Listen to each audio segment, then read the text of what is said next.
একজন ওল্ড প্লেয়ারের মুখ থেকে এই কথাটা তখনই বেরোয় যখন সে তার স্কিলকে হারিয়ে ফেলে। যেই পুরানো প্লেয়ারের গেম প্লেটা দেখে আজ তোমরা হাসছো, এমন একটা সময় ছিল যাকে কাস্টম খেলার জন্য সর্বপ্রথম হায়ার করে নিয়ে যাওয়া হতো। যেই পুরনো প্লেয়ারটার গেম প্লে দেখে আজ তোমরা হাসছো, একটাবার খোঁজ নিয়ে দেখো সেই প্লেয়ারটার গেম প্লে দেখেই একটা সময় অনেক মানুষ গেম খেলা শিখেছে। যেই ওল্ড প্লেয়ারটার খেলা দেখে আজ তোমরা তোমাদের গ্রুপে নিতেও লজ্জা পাচ্ছ, খোঁজ নিয়ে দেখো সেই ওল্ড প্লেয়ারটা কোনো একটা সময় কোনো একটা গিল্ডের লিডার বা অফিসার ছিল।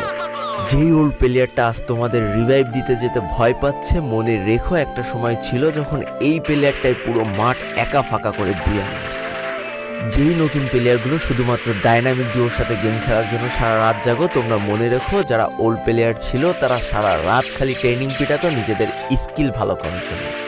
আমি জানি আজকের দিনের যারা অন ট্যাপ মারা প্লেয়ার তারা কখনোই ফিল করতে পারবে না যে বসে জুম করে উঠে হেডশট মারার মজাটা আসলে কি ছিল। আমি জানি যেসব ওল্ড প্লেয়াররা এই গেমের থেকে হারিয়ে গিয়েছে তারা এই গেমটাকে আজও ভালোবাসে।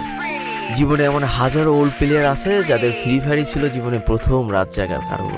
আমি জানি এমন হাজারো ওল্ড প্লেয়ার আছে যাদের রেজাল্ট খারাপ করারও প্রথম কারণ ছিল এই ফ্রি ফায়ার। আজকের দিনের নতুন প্লেয়াররা উচ্চ স্বরে বলে আমি ফ্রি ফায়ার গেমটাকে প্রচুর ভালোবাসি, আর যারা ওল্ড প্লেয়ার ছিল তারা বলতো ফ্রি ফায়ার আমার ইমোশন।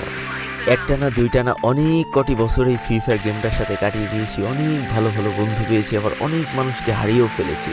আমি জানি এমন অনেক ওল্ড প্লেয়ার আছে যারা এখনও এই ফ্রি ফায়ার গেমটাকে দিনের পর দিন খেলেই চলেছে সেই ইমোশনের জায়গা থেকে। স্যালুট তাদেরকে।